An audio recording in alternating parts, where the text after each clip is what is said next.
Leftists, Socialists, and Communists. My name is Lauren, and I have some genuine questions for you.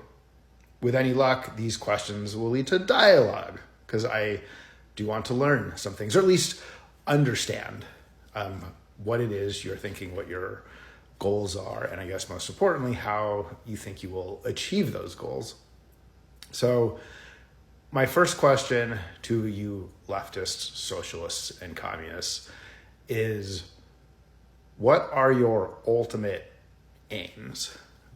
Is the ultimate aim a stateless, cashless, no religion, no property state?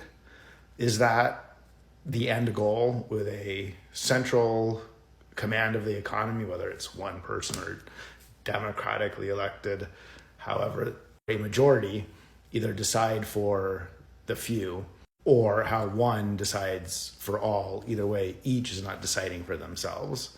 So that's kind of my first question, is, as a socialist, as a leftist, as a communist, is your stated goal no property, no states, no nations, no religion, no cash, all of that good stuff?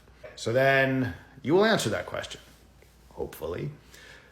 My next question then is, by what aims, which presumably is convincing people that you are right and that they should do this democratic thing where via democracy all of the workers take over, which I'm not necessarily against. I think that's the liberal project too.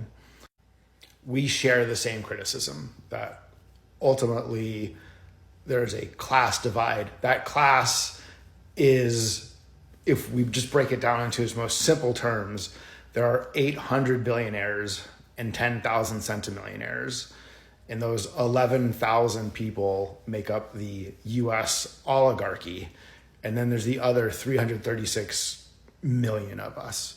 So I guess one of my questions, which I assume is true, my assumption is true, as a liberal, those 11,000 people are who all 336 million of us should be aiming our desire to stop them from having excessive wealth, because that wealth is ours, right? Our labor created that wealth. So again, I assume we're going to see eye to eye here. We're going to see eye to eye that people created the wealth, workers created the wealth.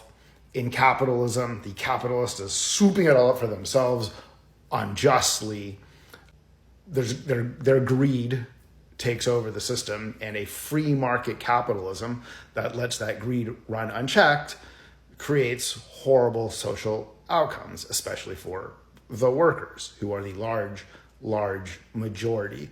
The worker being the teacher, the plumber, the electrician, the mechanic, the college professor, the programmer.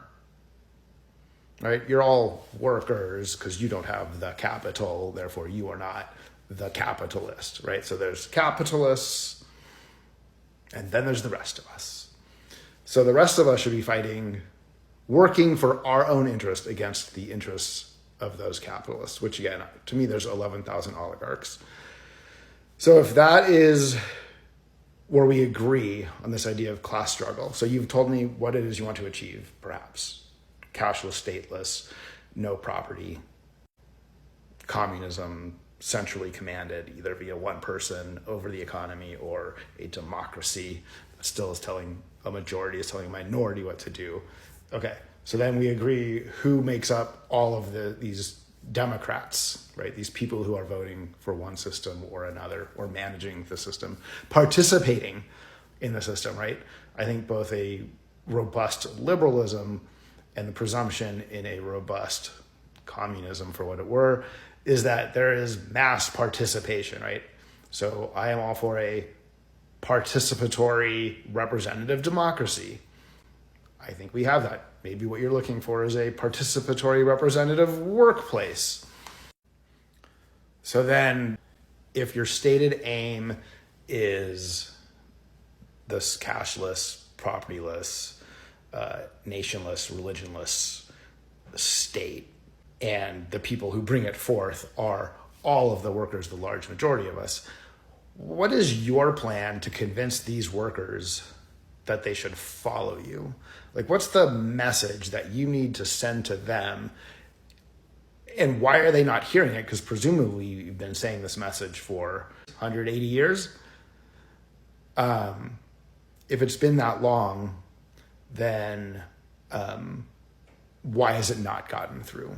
So my corollary to that is I don't know any actual policies or positions of a leftist, a communist, or a socialist, say at the city level. Like, you are a socialist and you live in Los Angeles, just for thought experiment. What is a socialist policy or set of policies that you would propose for the city of Los Angeles that our representatives could vote on, that the people via measure could vote on? Like, I'm curious because I've never, to my knowledge, heard a policy level of detail from a socialist, communist, or leftist at like the city level. And then, of course, at the state level, what policies should the state of Wyoming have that these workers would vote on that would bring about and maintain and facilitate the socialist state? And finally, at the federal level, again, what are your policies at the federal level that would facilitate and bring about and maintain a socialist system? So these are genuine questions. Thank you for sort of letting me get my way through them. But I hope to have answers. And I did editorialize some, so feel free to report back on, comment on my editorializing, but also feel free just to answer the questions. I am very interested to hear. No fear, only love.